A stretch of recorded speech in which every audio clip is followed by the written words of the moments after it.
안녕하세요. 저는 경기도 작은 도시에 사는 60대 여성입니다. 남편과 사별한 지 10년이 넘었지만 손주 보는 재미에 외롭지 않게 지내왔죠. 특별한 재주도 대단한 학벌도 없이 살아왔지만 작은 행복에 기뻐하는 평범한 일상에 만족했습니다. 하지만 얼마 전 이런 소박한 제 인생에 큰 폭풍이 몰아쳤어요. 평생 남에게 손가락질 한번 받아본 적 없는 제가 너무나 억울하고 황당한 사건에 휘말린 겁니다. 거짓과 오해로 얼룩졌던 그 기억들이 아직도 가슴을 아프게 하네요. 그 일을 계기로 진실은 반드시 밝혀진다는 것과 피보다 진한 것이 정이라는 걸 뼈저리게 느끼게 됐죠. 혹시라도 이 순간 저처럼 일생일대의 위기를 겪는 분들이 계실까요? 그렇다면 그분들에게 작은 희망이라도 드릴 수 있길 바라며 이야기를 시작해 보겠습니다. 때는 평화롭던 토요일 오후, 따스한 햇살이 거실 창문을 비추던 어느 날이었어요. 저는 소파에 앉아 손자와 함께 TV를 보며 귤을 까먹고 있었습니다. 제주도에서 택배로 온 귤이었는데 유난히 달고 맛있어서 손자도 좋아했죠. 할머니, 귤 정말 맛있어요. 하나 더 먹어도 돼요? 아유, 그럼 당연하지. 제주도에 사는 할머니 친구가 우리 민준이 먹으라고 보내주신 거야. 얼마든지 먹어도 돼. 손자의 작은 손이 바구니에 든 귤로 향했습니다. 아이는 제법 능숙하게 귤 껍질을 까기 시작했어요. 어느새 초등학교 입학을 앞두게 된 손자는 혼자서도 많은 것을 할 수 있는 의젓한 어린이가 되어 있었습니다. TV에서는 손자가 좋아하는 만화가 나오고 있었어요. 로봇이 변신하며 악당을 물리치는 내용이었는데 손자는 귀여운 입으로 귤을 오물거리며 만화에 집중하고 있었죠. 할머니, 저 로봇 정말 멋있죠? 저도 나중에 커서 저런 로봇 만들고 싶어요. 그래? 우리 민준이가 로봇을 만들고 싶구나. 그럼 공부 열심히 해야겠네. 네. 아빠가 그러는데 로봇 만들려면 수학이랑 과학을 잘해야 한대요. 저 진짜 공부 열심히 할 거예요. 저는 그런 손자가 귀엽고 대견해 머리를 쓰다듬어 줬습니다. 손자와 함께 산 지도 어느덧 5년이 넘어가고 있었어요. 걸음마 시작하던 아기가 훌쩍 자란 모습이 신기하기도 하고 눈물겹기도 했죠. 그날은 아들이 출장을 간 지 이틀째였습니다. IT 회사의 개발팀장으로 일하는 아들은 새로운 프로젝트 때문에 부산에 내려가 있었어요. 원래는 하루 있다 올라올 예정이었는데 현장에서 문제가 생겨 이틀 더 있어야 한다고 연락이 왔었죠. 엄마 죄송해요. 혼자 힘드시죠? 일요일 저녁엔 꼭 올라갈게요. 걱정하지 마. 민준이도 이제 많이 커서 아빠 없어도 잘 잔다. 넌 일이나 잘 마무리하고 와. 사실 저는 손자와 둘이 있는 시간이 좋았습니다. 아들이 어릴 때 생각도 떠오르고 밝은 아이를 보면 복잡한 삶의 시름이 다 사라지는 기분이 들었죠. 아들과 며느린 5년 전 이혼했습니다. 아직 손자가 엄마라는 말도 제대로 못하던 나이였죠. 이혼 과정은 순탄하지 않았어요. 잦은 다툼 끝에 며느리가 이혼을 요구하고 양육권까지 포기하며 집을 나가버렸거든요. 그때 아들이 얼마나 힘들어했는지 아직도 그 시절을 떠올리면 가슴이 먹먹합니다. 엄마, 저는 잘 살아보려고 노력했는데 수진이는 늘 뭔가가 부족한가 봐요. 이렇게 매일 싸우면서 지지고 볶느니 서로 잘 살도록 놔주는 게 맞는 것 같아요. 그래, 노력으로 안 되는 것도 있는 게 사람 인생이지. 어쩔 수 없이 이렇게 된 거 애라도 상처받지 않게 잘 키워보자. 민준인 죄가 없잖니. 며느리는 이혼만 할 수 있다면 아무것도 필요 없다고 했지만 아들은 그간의 정을 생각해 혼자 자립할 수 있을 정도의 위자료는 지급하고 손자를 맡게 됐습니다.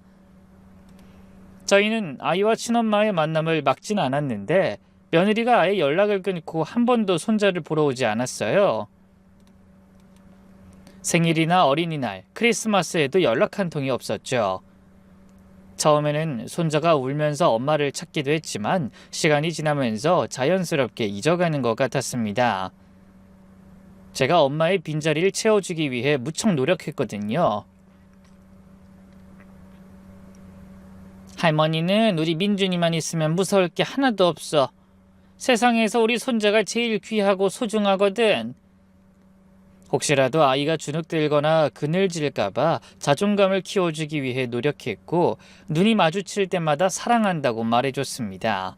그랬더니 아이도 밝고 사랑이 많은 아이로 자라주더군요.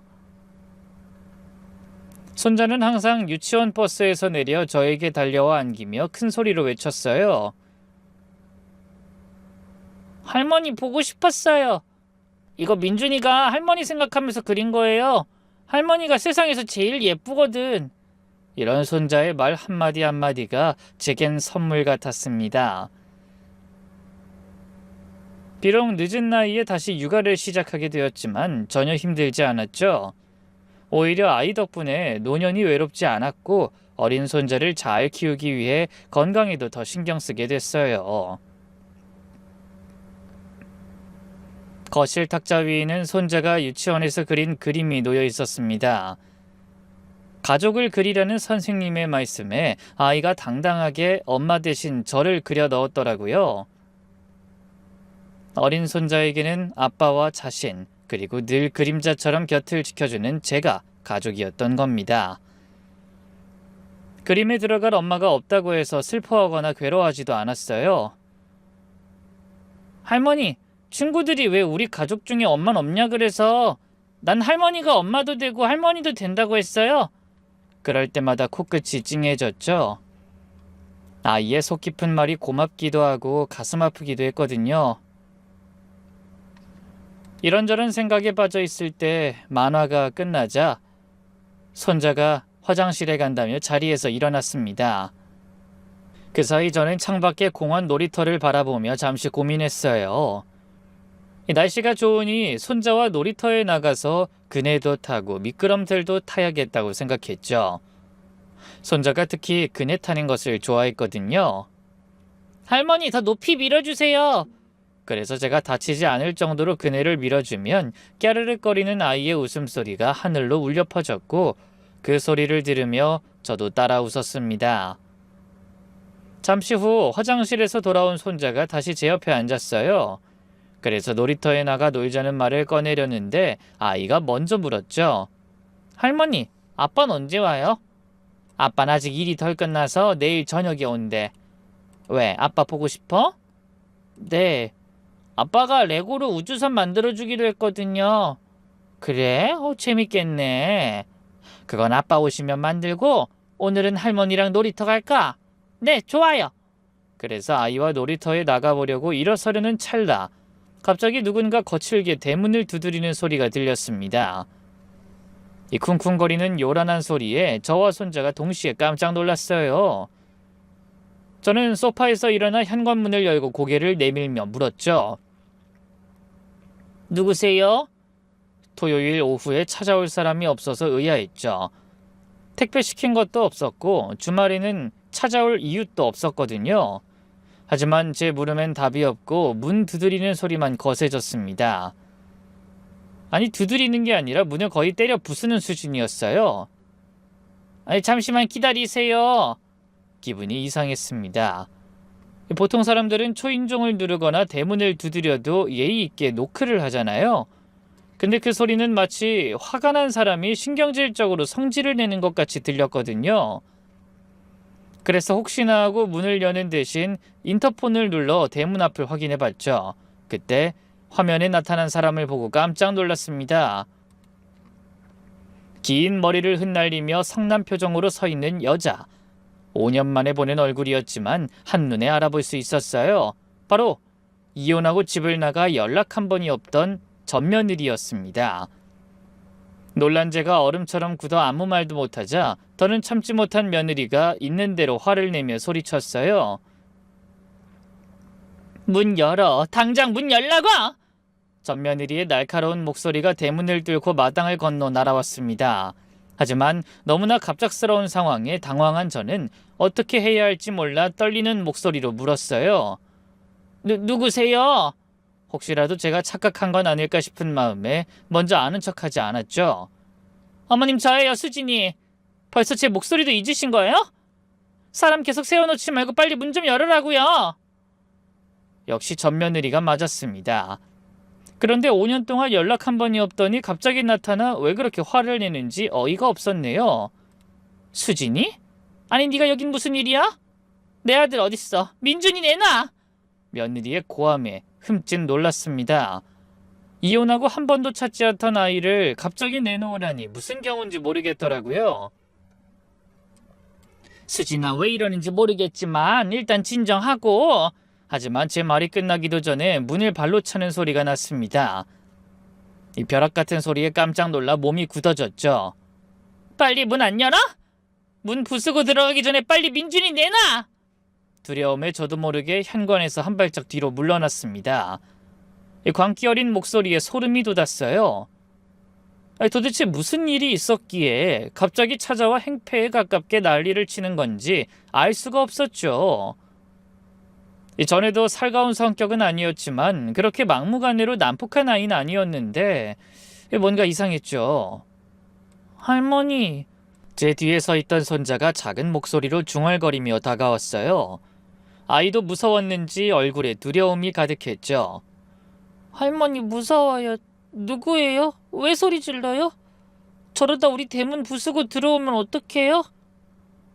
저는 재빨리 손자를 안아 방으로 데려갔습니다. 아이는 자기 친엄마를 기억도 못하는데 그런 모습을 보여주면 안 될 것 같더라고요. 민준아, 괜찮아. 할머니가 알아서 할게. 아마 집을 잘못 찾아온 것 같아. 너는 방에서 장난감 가지고 놀고 있을래? 네. 근데 할머니는 괜찮아요? 안 무서워요? 저는 안쓰러운 표정으로 손자를 바라보며 고개를 끄덕였어요. 아유, 그럼 할머니는 괜찮아. 금방 끝날 거야. 걱정하지 마. 그렇게 손자를 진정시켜 방으로 들여보낸 후 저는 다시 현관으로 갔습니다. 며느리는 계속 문을 두드리고 있었어요. 그러다 정말 손자 말대로 문이 부서질 것 같은 위기감이 느껴질 정도였죠. 어머님, 빨리 문 안 열면 저 가만히 안 있을 거예요? 내 아들 빼앗아서 5년이나 못 만나게 해놓고 얼른 민준이 돌려달라고! 수진아, 제발 진정해. 동네 사람들 다 듣겠다. 듣든 말든 상관없어. 김성호, 너 거기 있는 거 다 알아! 숨지 말고 당장 나와! 며느린 제 아들의 이름까지 부르며 더욱 목청을 높이기 시작했습니다. 저는 현관문 너머로 말했어요. 성호는 집에 없어. 출장 갔다. 할 말이 있거든 나중에 차분하게 다시. 거짓말. 집 앞에 멀쩡히 차가 서 있는데 무슨 소리야? 부산에 간 거라 차는 놓고 갔어. 아들은 정말 KTX로 부산에 내려가면서 차를 두고 갔어요. 하지만 며느린 제 말을 믿지 않는 것 같았습니다. 말도 안 되는 소리 때려치우고 당장 문 열어! 안 그러면 경찰 부를 거야?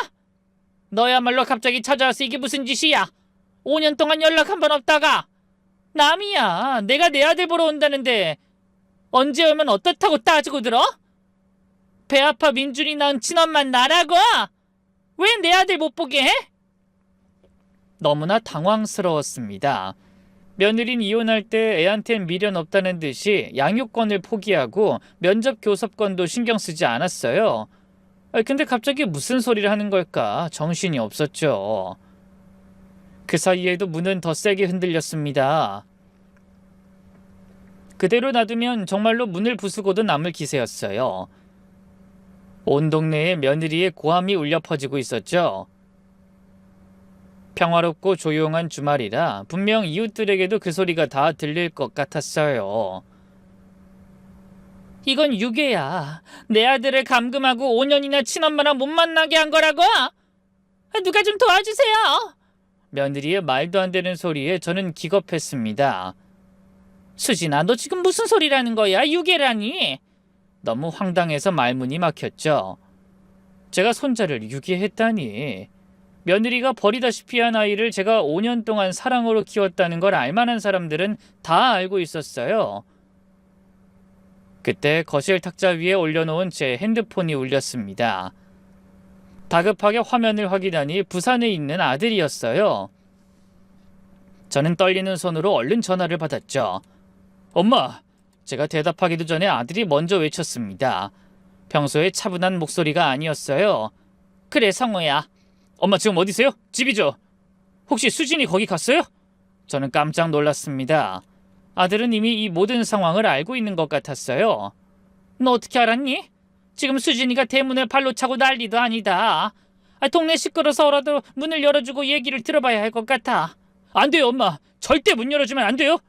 아들이 제 말을 끊으며 펄쩍 뛰듯이 외쳤습니다. 그 여자 민준이 데려가려는 거예요. 술 잔뜩 먹고 저한테도 전화했더라고요. 절대 그 상태에서 민준이랑 만나게 하면 안 돼요. 그냥 빨리 피하세요.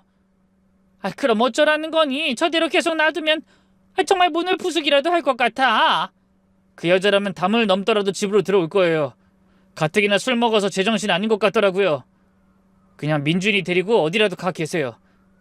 아들의 다급한 외침에 저는 할 수 없이 손자의 방으로 들어가 최대한 아무렇지 않은 말투로 물었어요. 민준아, 할머니랑 잠깐 밖에 나갔다 올까? 근데 밖에 무서운 아줌마가. 괜찮아. 우린 뒷문으로 나가면 돼. 조용히 할머니 손잡고 얼른 나가자. 저희 집은 작은 마당에 있는 단독주택이라 대문 말고도 뒷마당 옆에 쪽문이 하나 있었어요. 그 문으로 나가면 산책로로 연결되는 동네 공원이 있었죠. 저는 핸드폰과 지갑만 겨우 챙겨들고 손자의 손을 꽉 잡았습니다. 어찌나 급한지. 양말 신을 시간도 없이 맨발로 도망치듯 집을 빠져나왔네요. 그동안에도 계속 대문을 발로 차는 소리가 요란하게 골목 안을 채웠습니다. 어머님, 정 이러시면 저 정말 경찰 부를 거예요. 내가 못할 것 같아요? 며느리의 협박 같은 외침을 뒤로하고 손자와 함께 쪽문을 통과해 공원을 가로질러 도망쳤어요. 할머니, 우리 왜 도망가요? 저 아줌마 누구야? 무서운 사람이에요? 아니, 저 아줌마가 뭔가 좀 오해를 한 것 같아. 그리고 우린 도망가는 게 아니라 잠깐 할머니 친구 집에 놀러 가는 거야. 저는 놀란 아이를 달래며 길을 건너 공원 맞은편에 있는 아파트로 향했어요. 그곳에 예전부터 친자매 이상으로 친하게 지내던 지인이 살고 있었거든요. 아파트 입구에 들어서자 엘리베이터를 탄 뒤 12층을 눌렀죠. 엘리베이터가 움직이자 두근거리던 심장이 조금 진정됐습니다. 지인의 집 앞에 도착해 조심스럽게 벨을 눌렀어요. 어머, 언니, 연락도 없이 무슨 일이에요? 문을 연 상대가 놀란 표정으로 물었습니다. 저기 미안한데 여기서 잠깐만 있다가 가도 될까? 그래요, 들어와요. 근데 낯빛이 왜 이렇게 안 좋아요? 저는 거실에 들어가자마자 그대로 주저앉았습니다. 손자가 걱정스럽게 제 얼굴을 들여다봤어요. 할머니 괜찮아요? 응, 괜찮아. 그냥 걸어오느라 힘들어서 그래. 집주인이 따뜻한 물을 가져다 주며 묻더군요. 급하게 나왔어요? 이 날씨에 양말도 못 신고. 이게 무슨 일이래? 제가 바로 답을 하지 못하자 뭔가 이상함을 느꼈는지 손자를 안방으로 데려가 TV를 틀어준 뒤 다가와 앉더군요. 그제야 저는 궁금해하는 지인에게 떨리는 목소리로 상황을 설명했습니다. 5년 전 이혼한 며느리가 갑자기 나타나 아이를 데려가려 한다는 것과 아들이 피하라고 했다는 말까지 전부 다 했죠. 제 말을 듣고 놀란 지인이 눈을 크게 뜨고 물었어요. 어머나, 그 며느리는 왜 갑자기 나타난 거예요? 나도 모르겠어. 5년 동안 연락도 없다가. 그때 핸드폰이 울렸습니다. 아들이었죠. 엄마 어디 계세요? 여기 정숙이 아줌마 집이야. 다행이네요. 잘하셨어요. 제가 지금 KTX 타고 올라가고 있어요. 2시간 후면 도착하니까 그때까지 그냥 거기 계세요. 근데 이게 도대체 무슨 일이니? 전화기 너머로 아들의 한숨 소리가 들렸습니다. 엄마, 수진이가 이상한 소리 하고 있어요. 일단 가서 말씀드릴게요. 몇 시간 후 아들이 도착했습니다. 헐레벌떡 뛰어온 듯 이마에 땀이 맺혀 있더군요. 민준이는요? 안방에서 TV 보고 있어. 아들은 잠시 손자가 잘 있는 것을 확인하고 한숨을 내쉬더군요. 제가 긴장된 표정으로 물었어요. 수진이는 어떻게 됐니? 오면서 보니까 집 앞엔 없었어요. 아마 포기하고 간 것 같아요. 눈치 빠른 지인이 자리를 피해주자 아들이 어두운 얼굴로 입을 열었습니다. 엄마, 사실은 수진이가 며칠 전부터 저한테 연락했어요. 뭐? 왜 말을 안 했어? 엄마까지 걱정시키고 싶지 않았어요. 처음에 그냥 애가 보고 싶다고 해서 5년 만에 무슨 일인가 싶고 그냥 별거 아니라고 생각했거든요. 근데 이번 출장 갔는데 집요하게 자꾸 연락하더라고요. 갑자기 없던 모성애가 생긴 건지 왜 저러나 모르겠어요. 그러더니 아들이 핸드폰을 꺼내 문자 메시지를 보여줬습니다. 며느리가 보낸 것이었죠. 민준이 만나고 싶어.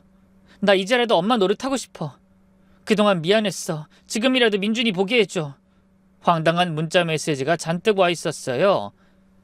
저는 한숨을 쉬며 물었죠. 그래서 넌 뭐라고 했어? 일단 무슨 말하는지 들어보려고 전화를 했더니 말도 안 되는 소리를 하더라고요. 그 말을 하는 아들의 얼굴이 어둡다 못해 흑빛이었어요. 무슨 소리를 했는데? 혹시 이제 와서 애를 데려가겠다는 거니? 그러자 아들이 입술을 깨물며 잠시 망설이더니 어렵게 이 말을 이어갔죠. 민준이가 제 아이가 아니라는 거예요. 저는 너무 놀라 귀를 의심했습니다. 뭐라고? 결혼 생활 중에 다른 남자가 있었대요. 민준이가 그 남자 아이라면서 애를 데려가겠다는 거예요. 아니 그게 무슨 말 같지도 않은 소리야. 갑자기 이제 와서... 제가 펄쩍 뛰면서 전화를 끊으려고 하니까 꿍꿍이를 털어놓더라고요. 그 남자가 얼마 전에 죽었대요. 건설회사 사장이었다는데 교통사고로 갑작스럽게 세상을 떠났나 봐요. 근데 그 사람 유산이 수백억이라는 거예요. 저는 어렴풋이 그 상황이 이해되기 시작했어요. 뭐야? 그러니까 설마 그 유산 때문에 민준이를 이용하려는 거냐? 맞아요. 그 남자가 민준이 친부라면 상속을 받을 수 있으니까 애를 데려가서 그 집안의 유산을 요구할 생각인 것 같아요. 세상에 어떻게 그런 짓을... 미쳤구나. 참을 수 없는 분노가 치밀어 올랐습니다. 5년 동안 아이를 버려두고 관심도 없던 주제에 이제 와서 황당한 소리를 늘어놓고 돈 때문에 애를 데려간다니 도대체 무슨 말을 해야 할지 머리가 고장난 듯 아무 생각도 떠오르지 않았어요. 너 설마 그 말 믿는 건 아니지? 민준이가 네 자식 아니라니? 아들이 비통한 표정으로 고개를 숙였습니다. 당연히 저도 믿고 싶지 않아요. 하지만 그 여자가 너무 확신에 차 있어서 저도 뭘 어떻게 해야 할지 모르겠어요. 말도 안 돼.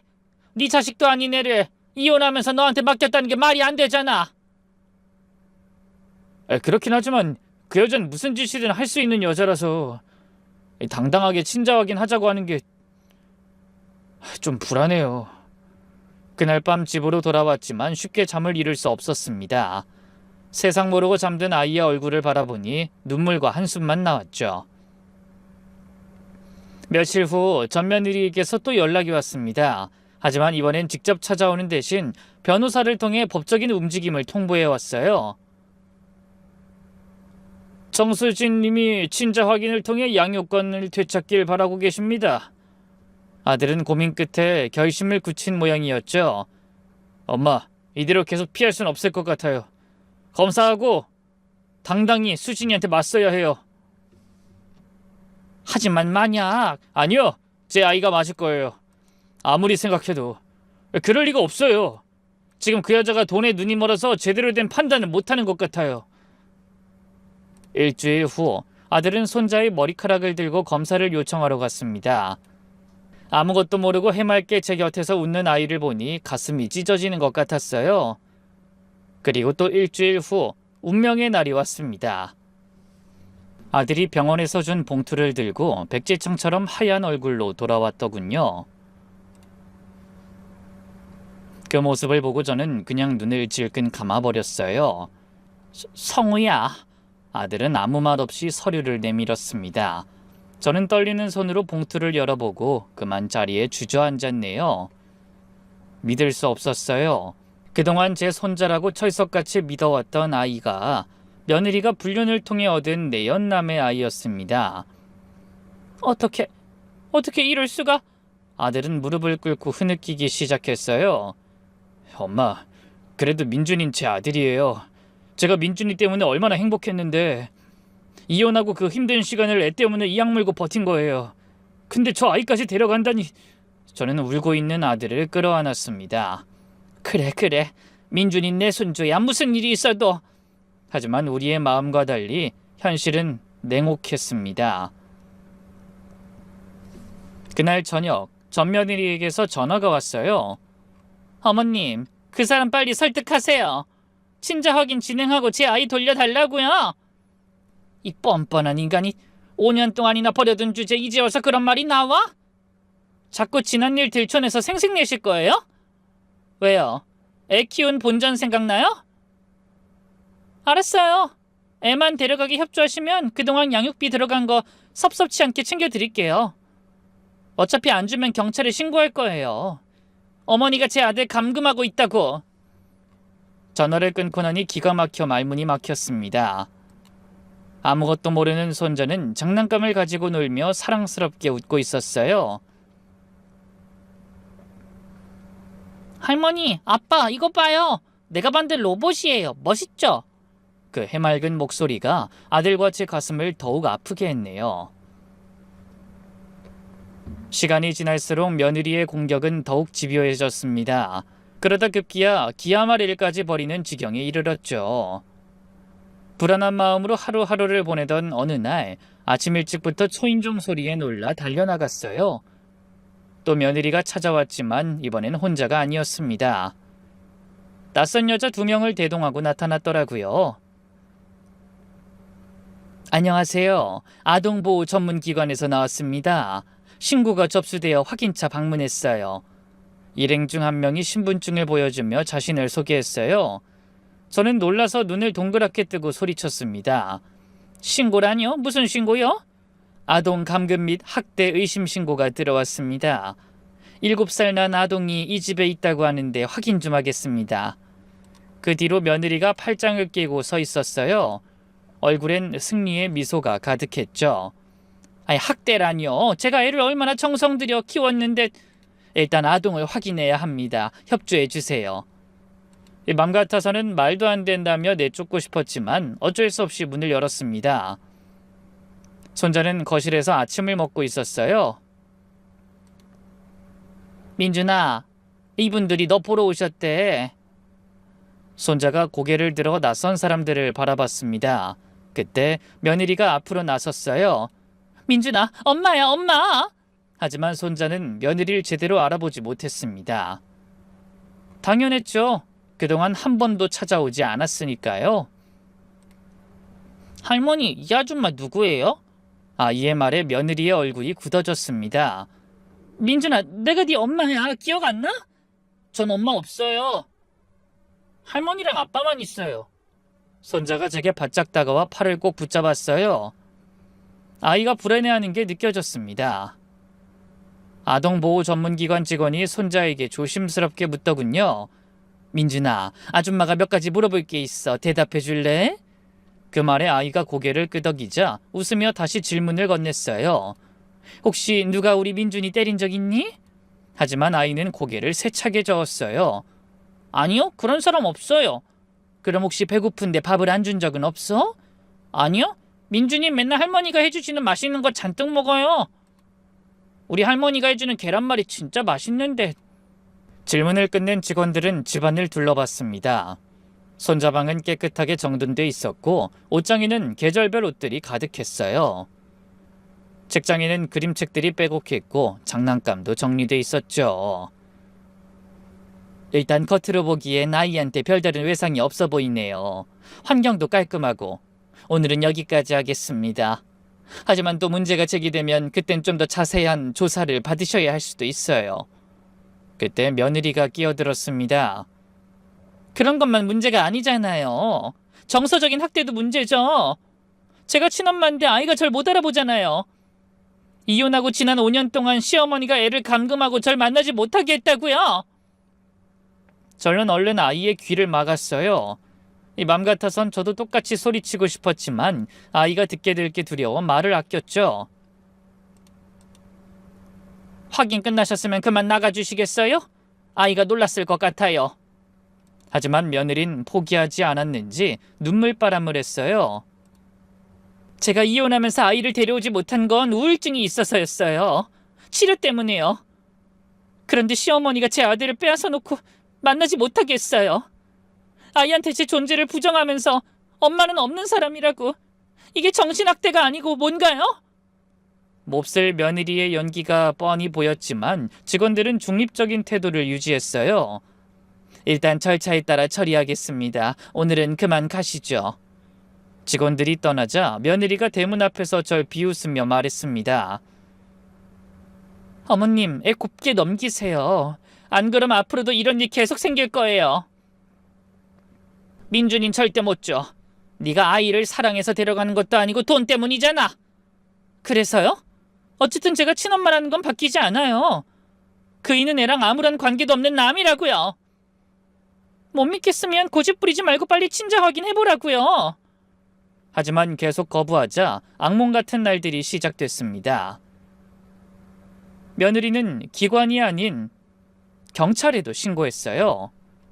제가 아이를 감금하고 친모를 못 보게 하면서 정서적으로 괴롭힌다고요. 경찰이 집에 찾아왔을 때 아들이 펄쩍 뛰며 상황을 설명하자 경찰도 난감해했어요. 친모가 권리를 주장하면 저희도 어쩔 수 없습니다. 병원에서 결정할 문제 같으니까 어서 친자 확인하시고 결정하셔야 할 것 같네요. 이대로는 아이도 불안할 것 같군요. 하지만 며느린 거기서 그치지 않았어요. 은근슬쩍 동네에 소문을 퍼뜨리기 시작한 겁니다. 어느 날 저녁, 골목 초입 부동산 주인이 조심스럽게 다가와 말을 걸었어요. 그 민준이 할머니, 요즘 이상한 소문이 돌던데 혹시 알고 계세요? 네? 무슨 소문이요? 아니 그게 할머니가 며느리 구박해서 이혼시켜 손자까지 빼앗고 지금도 친엄마 못 만나게 한다고요. 요즘 그 집에 경찰 드나드는 게 다 그 문제 때문이라고. 너무 황당해서 말문이 막혔습니다. 아니 그게 무슨... 누가 그런 말도 안 되는 소리를... 아이 젊은 여자가 어제도 울고불고 동네 사람들한테 다 말하고 다니던데요. 자기가 친엄마인데 시어머니가 독하게 굴어서 아이도 못 본다고. 마트에 장을 보러 갔을 때도 마찬가지였습니다. 평소 친하게 지내던 이웃들이 저를 이상한 눈으로 쳐다봤어요. 어머, 저 할머니가 그 할머니 맞지? 무섭게 시집살이 시켜서 이혼하게 만들고 애도 안 보여준다고 했던가? 맞아요. 사람 그렇게 안 봤는데 아이한테서 엄마를 뺏는 건 너무하잖아요. 수근거리는 소리가 제 귀에 다 들려 고개를 들 수가 없었어요. 평생 남한테 싫은 소리 한번 해본 적 없는 제가 하루아침에 악독한 시어머니가 되어버렸습니다. 손자 유치원에서도 문제가 생겼어요. 하루는 원장 선생님이 전화를 걸어 걱정스럽게 말했죠. 할머님, 요즘 민준이 친엄마라는 분이 계속 찾아오세요. 네? 유치원 끝나고 민준이 데려가겠다고 하시는데 저희도 난처하네요. 민준이 아버님께 전화드렸더니 절대 안 된다고 하시는데 그분이 포기하지 않고 계속 찾아오세요. 안 됩니다. 그 애는 그럴 권리가 없어요. 사정이 있으신 건 알겠는데 얼른 정리가 필요하실 것 같아요. 민준이한테도 별로 좋은 영향을 주지 못할 것 같네요. 다른 아이들도 이상하게 생각하는지 집에 돌아가서 부모님들한테 말을 하는 것 같아요. 학부모님들이 자꾸 문의를 하시더라고요. 그날부터 저는 아이를 유치원에도 보내지 못했습니다. 며느리가 아이를 데려갈까 봐 무서웠거든요. 그렇게 얼마간의 시간이 흐르자 동네에서 저는 정말 악독한 여자로 둔갑해 있었어요. 멀쩡히 잘 사는 며느리를 구박해 우울증에 걸리게 하고 이혼한 뒤에 아이도 보여주지 않는 독하디 독한 시어머니로요. 너무 억울해서 잠을 이룰 수가 없었어요. 그렇다고 사람들을 일일이 찾아다니며 전 그런 사람 아니라고 해명할 수도 없는 노릇이었죠. 하지만 그 정도 일은 아무것도 아니었어요. 진짜 문제는 그때부터 시작됐습니다. 아이가 이상한 분위기를 느끼기 시작한 거예요. 할머니, 놀이터에서 애들이 이상한 말해요. 내가 불쌍한 애래. 자기 엄마가 그랬대. 난 불쌍하고 할머니 나쁜 사람이라고. 뭐? 아니야, 민준아. 그런 말에 신경 쓰지 마. 하지만 아이도 알고 있었을 거예요. 뭔가 좋지 않은 일이 일어나고 있다는 걸 말이죠. 그러다 결국 며느리가 아이의 양육권을 주장하는 소송을 제기했습니다. 소장을 받은 날 전 아들에게 말했어요. 성호야, 이렇게 되면 친자 확인한 내용을 밝힐 수밖에 없어. 이대로 민준이 빼앗기는 거니? 아들도 많이 지쳐 보였지만 포기할 생각은 없는 것 같았어요. 엄마, 제가 변호사 알아볼게요. 민준이 절대 못 보내니까 안심하세요. 차라리 그 여자가 잘 키우려고 데려간다면 미련 없이 보낼 거예요. 하지만 돈에 눈이 멀어서 애를 수단으로만 여기는 그런 여자한테 절대 민준이를 보낼 수 없어요. 그때 방에서 손자가 잠꼬대하는 소리가 들렸어요. 할머니, 가지 마세요. 민준이 혼자 두고 가지 마세요. 저는 잠든 아이를 꼭 안아줬습니다. 말은 하지 않았지만 아이도 본능적으로 뭔가 두려움을 느끼고 있는 게 틀림없었죠. 너무나 가슴이 아프더군요. 할머니 여기 있어. 절대 아무데도 안 가. 우리 민준이 옆에 있을 거야. 잠든 아이의 귓가에 속삭였지만 저도 알고 있었어요. 민준이가 아들의 친자가 아닌 마당에 이 싸움이 쉽지 않을 일이라는 걸요. 그리고 얼마 후 결국 우려하던 일이 현실로 다가오고 말았습니다. 법원에서 친모인 며느리에게 양육권이 있다는 판단을 내린 겁니다. 할머니, 민준이 안 갈래요. 할머니랑 있을 거야. 손자가 제 옷자락을 꼭 잡고 울부짖었습니다. 하지만 재판 결과를 듣고 당당하게 찾아와 아이를 데려가겠다는 며느리를 이길 도리가 없었어요. 민준아, 잠깐만 가는 거야. 할머니가 꼭 데리러 갈게. 싫어, 할머니. 아이의 울음소리가 멀리 골목 끝까지 울려 퍼졌습니다. 제 팔에서 손자를 억지로 떼어내 데려가는 모습을 보고 저도 무너져 내렸어요. 아이가 누구의 핏줄인지는 이미 아무 의미가 없었습니다. 지난 시간 동안 서로를 믿고 의지한 저희는 이미 피보다 진한 가족애로 뭉친 진짜 가족이었던 겁니다. 민준아, 할머니가 꼭 데리러 갈게. 그때까지 밥 잘 먹고 감기 걸리지 않게 조심해야 해. 아이스크림 많이 먹으면 안 돼. 하지만 아이는 답하지 못하고 자기 친모의 손에 이끌려 멀어졌습니다. 아들이 울고 있는 저를 부축해 집 안으로 데려갔지만 저는 한참을 넋놓고 울기만 했어요. 그날 밤 아들과 저는 서로 한마디도 하지 못했습니다. 손자가 없는 집이 너무 적막했거든요. 곳곳에 아이의 흔적이 남아 있었죠. 아직 다 먹지 못한 과자, 어질러진 장난감들, 그림 그리다만 스케치북. 엄마, 죄송해요. 애초에 그런 여자를 믿고 결혼까지 한 게 잘못이었어요. 하지만 저는 또 눈물이 터질 것 같아 아무런 대답도 할 수 없었어요. 그 뒤로 지옥 같은 시간이 지났습니다. 밤마다 손자 방을 들여다보며 울었고 아침에 일어나면 습관적으로 아이를 부르다 현실을 깨닫고 절망했죠. 그러던 어느 날 뜻밖의 전화 한 통이 저를 놀라게 했어요. 여보세요? 저는 정수진 씨 옆집 사는 사람입니다. 혹시 민준이 할머니 맞으세요? 네, 맞습니다. 근데 무슨 일로? 그게 민준이가 부탁해서 연락드렸어요. 사실 망설이긴 했는데 아이가 너무 걱정돼서요. 예상치 못한 말에 심장이 두근거렸습니다. 민준이가 저한테 연락해달라고 했나요? 애는 잘 지내요? 네, 그 아이가 자기 엄마 몰래 저한테 할머니 전화번호를 적어줬어요. 사실 애가 별로 안 좋아 보여요. 수진 씨가 제대로 돌보지 않는 것 같거든요. 저는 깜짝 놀라서 다급하게 물었습니다. 그게 무슨 말씀이세요? 애한테 무슨 일 있나요? 어쩌녁에도 아이 혼자 복도에 나와 있었어요. 엄마가 화가 났는지 문이 잠겨서 못 들어간다고 하더라고요. 저녁도 못 먹었는지 배가 고프다고 해서. 뭐라고요? 너무 놀라서 전화기를 떨어뜨릴 뻔했습니다. 안쓰러워서 제가 김밥을 좀 먹였는데 허겁지겁 먹더라고요. 밥은 언제 먹었냐고 물으니까 아침부터 아무것도 못 먹었다고. 눈물이 쏟아졌습니다. 제가 얼마나 애지중지 키운 아이인데 밥도 제대로 얻어먹지 못한다는 말에 억장이 무너졌죠. 애가 제대로 씻지도 못하는 것 같고 유치원에도 안 보내는지 종일 빈집에 혼자 있는 것 같아요. 네? 아니 그 어린애를 계속 혼자 둔단 말이에요? 네, 그 옷도 맨날 똑같은 것만 입는 것 같고 그 오죽하면 제가 엄마 말고 연락할 어른이 없는지 물어봤겠어요. 아이가 다행히 할머니 번호를 잘 기억하더라고요. 근데 엄마가 할머니 얘기하면 화를 낸다고 몰래 연락해달라고 번호를 적어줬어요. 저는 더 이상 가만히 듣고 있을 수가 없어 벌떡 일어나 서성이며 말했어요. 정말 감사합니다.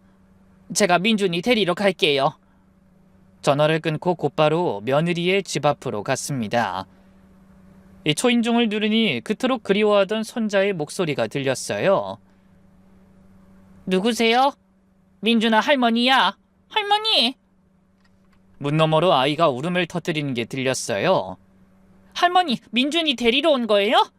가슴이 미어지는 것 같았습니다. 그래 민준아 문 좀 열어봐. 할머니랑 집에 가자. 그때 며느리의 목소리가 들렸죠. 지금 이게 뭐 하는 거예요? 문 좀 열어봐라. 민준이 보러 왔다. 무슨 권리로요? 법원에서도 저한테 애를 보낸 거 보면 몰라요? 그만 가세요. 민준이가 제대로 먹지도 못한다면서. 며느리가 코웃음을 치며 말했어요. 누가 그런 거짓말을 해요? 아주 잘 먹고 잘 지내고 있어요. 제가 아무리 애원해도 며느리는 아이를 보여주지 않겠다고 했어요. 할 수 없이 포기하고 돌아가려는데 갑자기 문이 열리며 손자가 달려나왔죠. 아이 혼자 마음대로 나왔는지 다급하게 며느리도 따라 나왔더라고요. 순간 손자의 모습을 보고 저는 굳어버리고 말았습니다. 몇 주 만에 애 얼굴이 반쪽이 됐더라고요. 옷은 엉망으로 더럽혀져 있고 머리는 떡이 져 있었어요. 민준아! 제가 아이를 안으려 하자 며느리가 막았습니다. 만지지 마세요. 몇 번을 말씀드려요? 얘는 어머니 손자가 아니라 제 아들이라고요. 너 당당하게 아이 키우겠다고 큰소리 치더니 이게 잘 키우는 거냐? 애 밥이나 제대로 먹이는 거야? 내 자식은 내가 알아서 해요. 유산 문제만 해결되면 이사가서 좋은 집에서 편하게 먹고 살 테니 그런 쓸데없는 걱정 집어치우라고요. 알고는 있었지만 역시 며느리가 아이를 데려간 이유는 돈 때문이었어요. 손자는 그저 돈을 받기 위한 수단일 뿐이었죠. 며느리는 결혼 생활 중에 외도를 했지만 그에 대한 죄책감도 전혀 없었어요. 모든 사실이 밝혀지고도 아들에게 사과 한마디 없이 손자 데려가는 일에만 혈안이 되어 있었죠. 뻔뻔하기가 이루 말할 수 없는 인간이었습니다. 그런 며느리를 볼 때마다 우라통이 터졌지만 손자 문제가 급해서 아들도 저도 정작 과거의 잘못을 따질 여유조차 없었네요. 결국 그날도 저는 며느리에게 쫓겨나 손자를 데려오지 못했어요. 울면서 집에 돌아온 저는 퇴근해온 아들을 붙잡고 제가 들은 얘기를 전부 털어놨습니다. 분노로 온몸을 떨던 아들은 며느리에게서 어떻게든 아이를 데려오기 위해 이것저것 알아보는 모양이었어요. 그러다 깜짝 놀랄 사실을 알게 됐죠. 바로 며느리가 왜 그토록 내연남의 유산에 집착했는지 그 이유를 알게 된 거예요. 전 며느리는 이혼할 때 도박에 빠져 있었습니다. 그래서 정신없이 도박판에 쫓아다니느라 가족이고 아이고 눈에 뵈는 게 없었던 거예요. 이혼할 때 받은 위자료도 모두 도박으로 탕진했고 사채까지 썼다고 하더군요. 정말 기가 막혔습니다. 외도해서 아이까지 낳은 주제에 도박에 빠져 가족들을 등지고 이혼해 집을 나간 겁니다. 그러더니 죽은 내연남의 유산을 받아내기 위해 숨겨왔던 혼외자의 존재까지 당당하게 밝힌 거죠. 아들은 손을 부들부들 떨며 배신감에 치를 떨었어요. 사채업자들이 엄청나게 압박하는 모양이에요. 빚이 수억이래요. 그래서 그 남자의 유산을 노린 거구나. 애초에 그런 일이 없었다면 민준이를 찾아올 생각도 없었을 텐데 어떻게 인간이 그렇게 무책임하고 이기적일 수가 있니? 친자식도 아닌 애를 너한테 키우게 한 것도 기가 막힌데 애써서 키워놓은 애를 다시 데려가 놓고 구박해? 아무래도 그 여자 생각이랑은 다르게 문제가 있는 것 같아요. 문제라니? 죽은 그 남자의 가족들이 민준이를 자식으로 인정하지 않는데요. 뭐? 아니 왜? 남자가 생전에 민준이 존재를 전혀 언급한 적이 없고 두 사람 사이도 사실인지 믿을 수가 없다는 거죠. 그래서 친자 확인하려고 이것저것 방법을 찾아보는 것 같아요. 죽은 사람이랑 친자 확인을 어떻게 하겠다는 거지? 들어보니까 그런 경우에 같은 아버지를 둔 자식이랑 유전자 검사를 해서 친부 관계를 확인하는 방법이 있긴 한가 봐요. 죽은 내연남의 자식들이랑 민준이가 같은 남자의 자식이라는 걸 확인하는 거죠. 근데 그쪽에서 검사를 거부하는 것 같더라고요. 당연하지. 만약에 그게 사실이라면 자기들이 받을 유산을 나눠줘야 하는 거니까. 그러니까 일이 전며느리의 뜻대로 돌아가지 않고 있다는 거였죠. 헌데 며칠 후 말도 안 되는 일이 벌어졌어요. 술에 잔뜩 취한 며느리가 전화를 걸어 생각지도 못한 말을 꺼낸 겁니다. 어머님, 민준이 다시 가져가요. 며느리는 마치 마음에 안 드는 물건을 반품하듯이 말했습니다. 뭐? 아무짝에도 쓸모없는 애 다시 데려가라고요. 변호사까지 써서 간신히 유전자 검사했는데 민준이가 그 남자애가 아니래요. 뭐야? 그럼 민준이는 도대체 누구 아이야? 나도 몰라요. 그때는 만난 남자가 몇 명 있는데 하필 운도 없이 다른 남자 아이인가 봐요. 며느리가 자포자기한 것처럼 낄낄거리며 말했어요. 저는 소름이 끼쳐 제대로 말을 잇지 못했습니다. 그게 무슨... 넌 그런 것도 모르면서 민준이를 데려간 거야? 급하니까 그랬죠. 사채업자들이 매일같이 지겹게 협박하는데 그 남자 유산이라도 받으면 숨통이 트일 것 같았다고요. 애가 받을 상처는 그런 건 전혀 관심도 없는 거냐?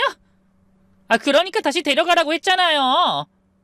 쓸모도 없고 돈도 안 되는 애를 왜 내가 키워요? 어머니도 안 데려가면 그냥 고아원에 갖다 줘버릴 거예요. 전화를 끊고 저는 잠든 아들을 흔들어 깨워 바로 손자를 데리러 갔습니다. 하지만 아무리 문을 두드려도 대답이 없어 발을 동동 구르고 있는데 한참 만에야 눈물로 얼굴이 범벅된 손자가 문을 열더군요. 민준아! 제가 달려가 안았더니 손자가 와락 울음을 터뜨렸죠. 할머니 왜 이제 왔어? 민준이 너무 무서웠단 말이야. 엄마가 자꾸 소리 지르고 밥도 안 주고. 아이 몸에선 냄새가 진동했어요. 며칠을 씻지 못했는지 감이 잡히지도 않았죠. 냉장고를 열어보니 텅 비어 있었고 집안은 엉망진창이었어요. 민준아, 엄마는? 몰라요. 어제부터 안 왔어요. 민준이 배고프고 무섭고. 저는 눈물을 흘리며 아이에게 물었습니다. 그럼 지난번처럼 옆집 아줌마한테라도 갔어야지. 왜 그냥 있었어? 엄마가 절대 밖에 나가지 말라고 했어요. 말 안 들으면 민준이 혼나. 엄청 무섭게 혼나. 아들이 손자를 안아들었습니다. 가자 민준아, 집에 가자. 하지만 전 그런 아들을 막으며 말했어요. 잠깐만, 데려가기 전에 할 일이 있어. 네? 무슨 일이요? 우리가 그냥 애를 데려가면 그 화상이 또 무슨 짓을 벌일지 몰라. 어쨌든 법으로는 아이에 대한 권리가 엄마에게 있잖아. 그럼 어떻게 하시려고요? 저는 망설임 없이 핸드폰을 꺼내 경찰에 신고했습니다. 잠시 후 며느리의 집에 도착해 처참한 광경을 보게 된 경찰이 모든 사실을 확인하는 증인이 되어줬죠. 저도 아이를 보고 앞뒤 생각할 겨를이 없었지만 그대로 그냥 데려갔다가는 또 어떤 억울한 상황에 처하게 될지도 모른다는 생각이 들었어요. 제 판단은 옳았습니다. 경찰은 전 며느리가 아이를 방치한 사실을 확인하고 법적인 조치를 취하겠다고 했어요. 그리고 저희가 아이를 데려가도록 도와줬죠. 어쨌든 혼인 기간 중에 태어난 아이는 원칙적으로 당시 배우자의 아이로 인정된다는 법적 조항이 있더라고요. 그 덕에 손자를 다시 집으로 데려올 수 있었어요. 집에 오자마자 아이를 씻기고 따뜻한 밥을 먹였죠. 손자는 밥을 먹으면서도 계속 울었습니다. 할머니, 이제 나 안 보낼 거죠? 여기서 옛날처럼 할머니랑 살 수 있는 거죠? 그럼 우리 민준이는 할머니랑 계속 같이 살아야지. 결국 그날의 사건으로 며느리에 대한 조사가 시작됐습니다. 저에게 연락했던 이웃 사람이 증인이 되어주기도 했죠. 손자에 대한 심리 상담도 진행되었습니다. 그 과정에서 끔찍한 사실들이 하나둘씩 드러났어요. 전 며느리는 손자를 데려가고도 도박을 끊지 못해 며칠씩 아이 혼자 집에 두고 외출했답니다. 그러면서도 함부로 저에게 연락하지 못하고 집 밖에 나가지도 못하도록 아이를 겁주고 압박까지 했다네요. 얼마 후 법정에서 판결이 내려졌습니다.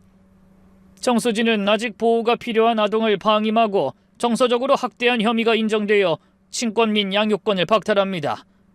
또한 아이를 정성으로 돌봐온 조모를 명예훼손하고 무고한 혐의 그리고 장기간 불법 도박을 일삼은 혐의로 징역 3년을 처할 것을 판결합니다. 또한 피해 아동의 양육권은 아버지에게 있음을 인정합니다. 순간 저는 그 자리에서 무릎을 꿇고 눈물을 터뜨렸습니다. 감사합니다. 감사합니다. 아이가 달려와 제게 안겼죠. 할머니, 이제 우리 계속 같이 사는 거죠? 그럼 할머니는 우리 민준이 없으면 못 살아. 그 재판을 끝으로 탐욕으로 가득 찬 전 며느리는 결국 죗값을 톡톡히 치르게 됐고 손자는 다시 저와 아들의 곁으로 돌아오게 되었어요. 그날 손자가 제 손을 꼭 잡고 말했습니다. 할머니, 가족은 절대 헤어지면 안 되는 거잖아요. 우리 평생 같이 사는 가족 맞죠? 그럼 민준이 세상에서 하나밖에 없는 할머니 손자고 우린 영원히 헤어지지 않고 행복하게 살 거야. 아무 걱정하지 말고 좋은 꿈 꿔. 며칠 후 아이는 다시 유치원에 다니게 됐고 저는 아침마다 손자를 유치원 차량에 태워보내고 다시 데리러 가는 일상으로 돌아왔어요. 그 평범한 하루하루가 얼마나 그리웠는지 모릅니다. 어느 날 저녁 손자가 잠들기 전에 물었어요. 할머니, 오늘 유치원에 어떤 애가 그러는데 내가 버려진 아이래요. 정말이에요? 순간 가슴이 철렁했습니다. 아니야, 민준아. 그게 무슨 말도 안 되는 소리야. 넌 너무 특별해서 선택받은 아이야. 할머니랑 아빠가 너무너무 사랑해서 우리 가족이 된 특별한 아이지. 정말요? 아이, 그럼. 우린 어떤 걸로도 대신할 수 없는 사랑으로 이어진 가족이야. 손자가 환하게 웃으며 제 품으로 파고들었습니다. 물론 아이가 겪어야 했던 어두운 기억과 그 과정을 둘러싼 소문이 한동안은 저희를 따라다닐 거라고 생각했어요. 하지만 모든 건 지나가기 마련이고 그 힘든 시간을 기꺼이 버텨낼 만큼 손자는 저와 아들에게 소중한 존재였습니다. 어쩌면 피도 섞이지 않고 며느리의 실수로 태어난 아이를 왜 그토록 감싸는지 이해하지 못하는 분들도 계실지 몰라요. 하지만 낳은 정보다 진한 게 기른 정이라는 말은 괜히 있는 게 아니랍니다. 아이의 아버지가 누구이든 그건 중요한 게 아니었어요. 다만 꼬물거리던 순간부터 저를 향해 웃어주던 그 아이가 여전히 제 곁에 있다는 것. 앞으로도 아이의 그 예쁜 미소를 지켜주고 싶다는 것. 저에게 그것보다 중요한 건 없었습니다. 요즘 우리 가족은 잠들기 전 거실에 모여 도란도란 이야기꽃을 피웁니다. 주말엔 놀이공원도 가고 손자가 좋아하는 로봇 박물관도 가죠. 이런 평범하고 소중한 일상이 영원히 계속되길 저는 매일 밤 기도합니다. 이 사연을 들으신 여러분도 부디 가족의 진정한 의미에 대해 깨달으셨길 바랍니다. 가족은 단순히 피로만 이어진 것이 아니라 함께 울고 웃으며 시간을 보내고 서로를 아끼고 사랑하는 마음이 있다면 그것이 진짜 가족이라는 것을요. 그럼 오늘도 함께 있는 것만으로도 행복해지는 사람들과 기쁨이 넘치는 시간 보내시길 바라며 저는 이만 물러가겠습니다. 감사합니다.